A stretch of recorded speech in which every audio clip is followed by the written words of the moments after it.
જૂનાગઢથી હાલ મહત્વના સમાચાર સામે આવ્યા છે। જૂનાગઢ પોલીસ તોડકાંડનો મામલો હાલ પ્રકાશમાં આવ્યો છે, જેમાં માસ્ટર માઇન્ડ પીઆઈ તરલ ભટ્ટ હોવાનો ખુલાસો થયો છે। તો 335 જેટલા એકાઉન્ટો ડમી હોવાનો ધડાકો થયો છે। ઇન્ટરનેશનલ રેકેટ હોવાની સંભાવના વ્યક્ત કરવામાં આવી છે। તો આઈજી દ્વારા આ પ્રકારની સંભાવના વ્યક્ત કરાઈ છે।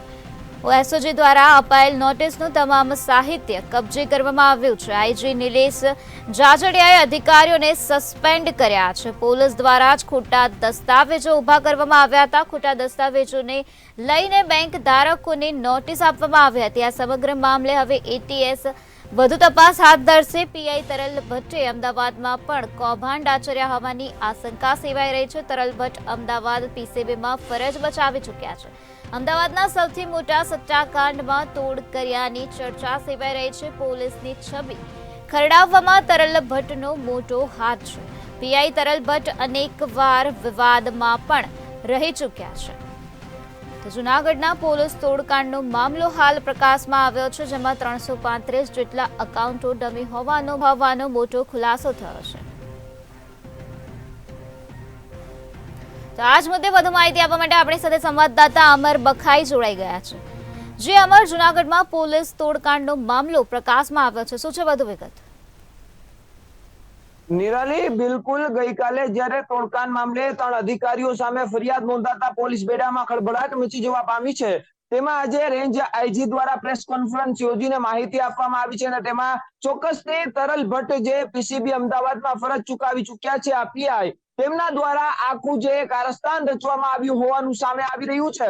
સૂત્રોનું માનીએ તો તરલ ભટ્ટ દ્વારા 2000 કરોડનું જે અમદાવાદમાં પકડાયેલા સટ્ટાકાંડમાં પણ તે વિવાદમાં રહ્યા અને ત્યાંથી તેમની બદલી જૂનાગઢના માણાવદરમાં સીપીઆઈ તરીકે કરવામાં આવી। અહીંયા આવીને પણ તેમના દ્વારા તે જ કારસ્તાન કરવામાં આવ્યું। 335 જેટલા જે ખાતેદારો બેંક ધારકો છે તેમને તેમનું લિસ્ટ આખું તરલ ભટ્ટ પાસે આવ્યું ને તેમને એસઓજી ના પીઆઈ અરવિંદ ગોહિલ છે તેમને આપ્યું હતું ને તેને તેવું પણ જણાવ્યું હતું કે આ જે 335 જેટલા ખાતેદારો છે તેમાં ગેરકાયદેસર રીતે નાણાંની અવરજવર થાય છે અને કરોડોનું જે નાણાકીય વહીવટ છે તે આ ખાતાઓમાં થાય છે। એટલે આપણે આ લિસ્ટ બનાવી અને જે રીતે તે લોકોને નોટિસ પાઠવીશું તો તે લોકો પોલીસ સ્ટેશને નહીં આવે, સામે નહીં આવે ને તો વહીવટ કરશે, તેવું સૂત્રોનું માનવું છે ને સૂત્રો પાસેથી આ માહિતી મળી છે।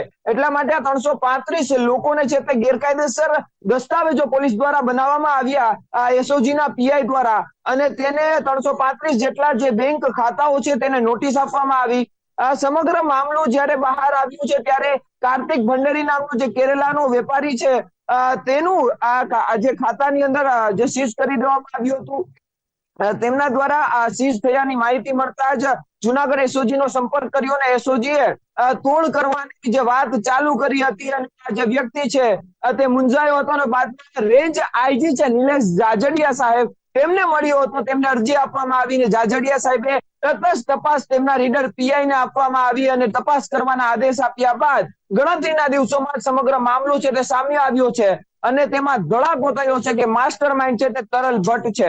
તરલ ભટ્ટની વાત કરવામાં આવે તો તરલ ભટ્ટ અનેકવાર વિવાદમાં રહી ચૂક્યા છે અને સાયબર નોલેજ તેમની પાસે વધુ છે અને તેમના જે મળતિયાઓ છે તે પણ આમાં કામ કરતા હોય તેવું સૂત્રનું માનવું છે, જેને લઈને તરલ ભટ્ટ અમદાવાદની અંદર જે વિવાદમાં આવ્યા બાદ જૂનાગઢ તેમની બદલી થઈ હતી અને હાલ જૂનાગઢમાં પણ તેમના દ્વારા કારસ્તાન કરવામાં આવ્યું છે।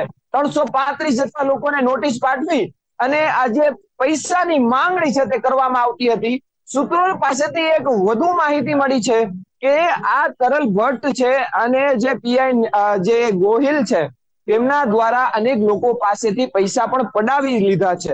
એટલે કહી શકાય કે જે 335 લોકોના જે ખાતાઓ સીઝ કરવામાં આવ્યા હતા, ફ્રીઝ કરવામાં આવ્યા હતા, તેમાં અમુક લોકો ઉચ્ચ અધિકારીઓ પાસે ન ગયા કારણ કે તે પણ ક્યાંક સંડવાયેલા હોય, તે પણ ક્યાંક ગેરકાયદેસર રીતે પ્રવૃત્તિ કરતા હોય એટલે પોલીસ ફરિયાદથી બચવા માટે તેમને વહીવટ આ જે પીઆઈઓ પાસે કર્યો છે તેવું પ્રાથમિક રીતે માહિતી છે તે મળી છે સૂત્રો પાસેથી અને સમગ્ર મામલો જે તે ઇન્ટરનેશનલ રેકેટ હોવાનું પણ હાલ જે અનુમાન લગાવવામાં આવી રહ્યું છે। ઇન્ટરનેશનલ રેકેટ હોવાથી અનુમાન છે ને જેને લઈને આ સમગ્ર તપાસ એટીએસ ને સોંપવામાં આવી છે। હાલ સમગ્ર મામલે એટીએસ દ્વારા તપાસ હાથ ધરવામાં આવશે। રેન્જ આઈજી દ્વારા એસઓજી ના પીઆઈ અરવિંદ ગોહિલ, એએસઆઈ જે દીપક જાની અને જે સીપીઆઈ છે તરલ ભટ્ટ, તેમને સસ્પેન્ડ કરી દેવામાં આવ્યા છે. આ સમગ્ર મામલે હાલ પોલીસ બેડામાં ચકચાર મચી છે ને ઇન્ટરનેશનલ જે રેકેટ છે તે જુનાગઢમાંથી સામે આવે છે. કરોડો નહીં પરંતુ અબજો રૂપિયાનું જે આ સીઝ કર્યા છે ખાતા, તેમાંથી કરોડો રૂપિયાની અવર જવર હોવાનું પણ સામે આવી રહ્યું છે. એટલે હાલ એટીએસ સમગ્ર માટે તપાસ કરશે ને તેમાં મોટા ધડાકા થાય તેવી 100% શક્યતાઓ વ્યક્ત થઈ રહી છે. નિરાલી. જી અમર, તો આ જુનાગઢ પોલીસ તોડકાંડના મામલામાં માસ્ટર માઇન્ડ પીઆઈ તરલ ભટ્ટનો શું મુખ્ય રોલ છે? તરલ ભટ્ટનો રોલ ગણવામાં આવે તો તરલ ભટ્ટે 335 જેટલા જે ખાતાઓ છે કે જેમાં ગેરકાયદેસર રીતે અથવા તો સૂત્રો પાસેથી આપણને એ પણ માહિતી મળી છે કે આ 335 જે ખાતાઓ છે તેની અંદર જે રીતે જુગાર અથવા તો જે ઓનલાઈન ગેમિંગ આવે છે તેના પૈસા અવર જવર થતા હતા. બુકીઓના પણ ત્યાં ડુપ્લિકેટ ખાતા વાપરતા હતા. બુકીઓ આ ખાતાઓ તેમના હતા અને જે લોકો ગેરકાયદેસર પ્રવૃત્તિઓ કરે છે તે આ ગેરકાયદેસર ખાતાઓ છે તે નકલી ખાતાઓ છે તે યુઝ કરતા હતા. એટલે કે આ જે તરલ ભટ્ટ છે તેમની પાસે 335 નું લિસ્ટ આવ્યું અને તેમના દ્વારા એસઓજી પીઆઈ જે અરવિંદ ગોહિલ છે તેમને આપવામાં આવ્યું. અરવિંદ ગોહિલે તેમના એએસઆઈ ને કહ્યું કે આ જે 335 નું લિસ્ટ મોકલ્યું છે તેમાં તમામ લોકોના છે તે ખાતા ફ્રીઝ કરવા માટેની નોટિસ આપો. અને બાદમાં એએસઆઈ આ તમામ જે ખાતાઓ ફ્રીઝ કરી દેવામાં આવ્યા. એક બાદ એક ખાતાઓ ફ્રીઝ કરતા ખાતેદારોને ખબર પડી અને તે જુનાગઢ એસઓજી નો સંપર્ક કર્યો અને અમુક લોકો તો આમાં ભોગ બની ચુક્યા છે. અનફ્રીઝ કરાવવા માટે જે અરજદારો જે ભોગ બનનારો છે કે જેમના ખાતા ફ્રીઝ થયા હતા તેમણે અનફ્રીઝ માટે લાખો રૂપિયા આ તમામ અધિકારીઓ, ત્રણેય અધિકારીઓ છે જેને ફરિયાદ નોંધાઈ છે તેને પૈસા આપી દીધા છે તેવું એક પ્રાથમિક માહિતી છે સૂત્રો પાસેથી મળી છે. તરલ ભટ્ટ અનેક વાર વિવાદમાં રહી ચુક્યો છે. આ જે તરલ ભટ્ટ છે તે 20,000 200,000 કરોડનો જે કાંડનો બદલી કરવામાં આવી, જેને જુનાગઢમાં તેમની બદલી થઈ અને અહીંયા પણ તે વિવાદમાં આવ્યા છે. જો અમદાવાદની અંદર તે વિવાદમાં આવ્યા ને ત્યારે તેમના સામે પગલા લેવાયા હોત તો જુનાગઢની અંદર ત્યાં કારસ્તાન સામે ન આવ્યું હોત તેવું પણ મનાઈ રહ્યું છે. પરંતુ હાલ જે રીતે ચડીને પોકારી જુનાગઢમાં મામલો આવ્યો છે. હાલ તો જે સીપીઆઈ હતા તરલ ભટ્ટ, એસઓજી ના અરવિંદ ગોહિલ અને એએસઆઈ દીપક જાનીને સસ્પેન્ડ કરી દેવામાં આવ્યા છે. હાલ તે ભૂગર્ભમાં ઉતરી ગયા હોવાની જે માહિતી મળી રહી છે. પોલીસ દ્વારા તેમને પકડવાની પણ તજવીજ છે તે શરૂ કરી દેવામાં આવી છે. હાલ એટીએસ ના ધામા પણ ટૂંક જ સમયમાં જુનાગઢમાં આવી શકે છે. જી અમારા પોલીસ તોડકાંડમાં શું મોટા અધિકારીઓની પણ સંડોવણી હોઈ શકે છે? બિલકુલ નિરાલી, હજુ તો 3 જે અધિકારીઓ છે તેમના સામે ફરિયાદ નોંધવામાં આવી છે, પરંતુ જે રીતે રહ્યું છે કે આમાં કોઈ ઉચ્ચ અધિકારીને તો જાણ હશે જ એવું સૂત્રો માની રહ્યા છે. હજુ સુધી કોઈ પ્રાથમિક દ્રષ્ટિએ અથવા તો કોઈ સરકારી ચોપડે કોઈ અધિકારીનું નામ નથી આવ્યું, પરંતુ પીઆઈ કક્ષાના અધિકારીથી આટલું મોટું કાંડ ન થઈ શકે. ક્યાંક તો આ જે સમગ્ર કાંડની ક્યાંક તો કાંડમાં વાત કોઈક અધિકારીને ખબર હશે જ. અને હાલ જે રીતે આ 3 જે અધિકારીઓ સામે ફરિયાદ નોંધાઈ છે, 2 પીઆઈ અને 1 એએસઆઈ સામે, જેને લઈને પોલીસ બેડામાં ખળભળાટ છે.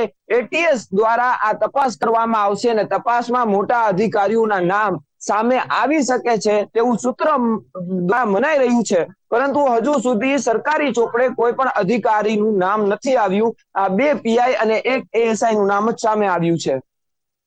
જી અમારા કૌભાંડ તોડકાંડના મામલામાં કુલ કેટલા લોકો સંડોવાયેલા છે? આ તોડકાંડના મામલામાં જે રીતે આરોપીઓ છે તે 2 પીઆઈ છે અને 1 એએસઆઈ છે, જેમાં 335 લોકોના જે ખાતાઓ છે તે ફ્રીઝ કરવામાં આવ્યા હતા. જે પીઆઈ છે અરવિંદ ગોહિલ કે જે જુનાગઢની અંદર પ્રોબેશનલમાં પણ હતા અને બાદમાં તેને એસઓજી પોલીસ સ્ટેશનમાં ફરજ બજાવે છે. હાલ તેમને સસ્પેન્ડ કરી દેવામાં આવ્યા છે. તરલ ભટ્ટનો ઇતિહાસ પણ સૌ કોઈ જાણે છે અને તરલ ભટ્ટ અનેકવાર વિવાદમાં રહી ચુક્યા છે. અને દીપક જાની છે તે પહેલેથી સાયબર ક્રાઇમમાં માસ્ટર હોવાથી તે સાયબર ક્રાઇમનું વર્ક કરતા હતા. અને હાલ આ 3 જે 2 પીઆઈ અને 1 એએસઆઈ છે તેમના સામે ફરિયાદ નોંધાઈ ગઈ છે. હાલ તો સમગ્ર મામલે હજુ કોઈ મોટા અધિકારીઓના નામ આવે છે કે કેમ તે અંગે પણ જે રીતે જે તપાસ છે તે ચાલી રહી છે. નિરાલી. જે અમર તરલ ભટ્ટ જોડે કેટલી વ્યક્તિ જોડાયેલી હતી અને તેમના દ્વારા આ પ્રકારનો તોડકાંડ કરવામાં આવ્યો હતો તે વિશે કંઈ જાણવા મળ્યું છે? તરલ ભટ્ટ નું જે બેકગ્રાઉન્ડ જાણવામાં આવે તો તરલ ભટ્ટ નું બેકગ્રાઉન્ડ છે તે પણ એક શંકાસ્પદ લાગી રહ્યું છે. ગઈકાલે જે રીતે સૂત્રો પાસેથી માહિતી મળી હતી કે તરલ ભટ્ટ છે તે પોતાને બચાવવા માટે ક્યાંક તેમના જે હવાતીયાઓ હોય છે તેની પાસે પણ હાથ લંબાવ્યા હતા.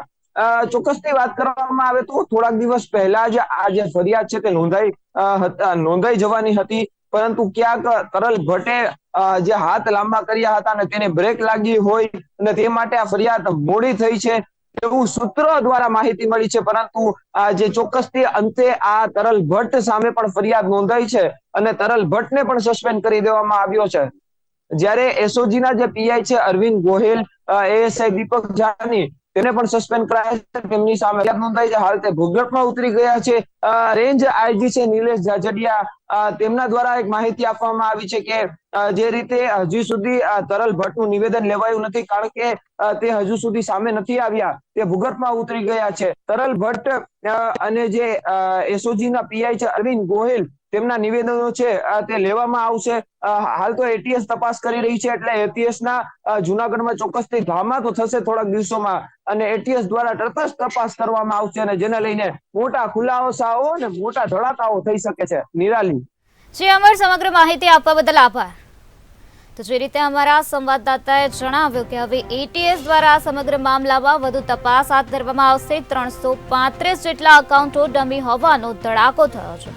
માસ્ટર માઇન્ડ પીઆઈ તરલ ભટ્ટ હોવાનો ખુલાસો થયો છે. ઇન્ટરનેશનલ રેકેટ હોવાની સંભાવના આઈજી દ્વારા વ્યક્ત કરવામાં આવી છે. એસઓજી દ્વારા અપાયેલ નોટિસનું તમામ સાહિત્ય હાલ કબજે લેવામાં આવ્યું છે. તો આઈજી નિલેશ જાજડિયાએ અધિકારીઓને સસ્પેન્ડ કરી દીધા છે. પોલીસ દ્વારા જ આ પ્રકારના ખોટા દસ્તાવેજો ઉભા કરવામાં આવ્યા હતા. ખોટા દસ્તાવેજોને લઈને બેંક ધારકોને નોટિસ આપવામાં આવી હતી. એસઓજી શાખા જુનાગઢ દ્વારા ફ્રીઝ કરવામાં આવેલો અને એ ફ્રીઝ કરેલા એકાઉન્ટની માહિતી અને એમની બેંક દ્વારા આપવામાં આવેલી. એટલે બેંક દ્વારા જે માહિતી આપેલી એનો સંપર્ક કરી અને એ અહીંયા જુનાગઢ એસઓજી શાખા ખાતે આવેલા. એ દરમિયાન એમનું બેંક એકાઉન્ટ અનફ્રીઝ કરવા માટે એમની પાસેથી નાણાંની માગણી કરવામાં આવેલી.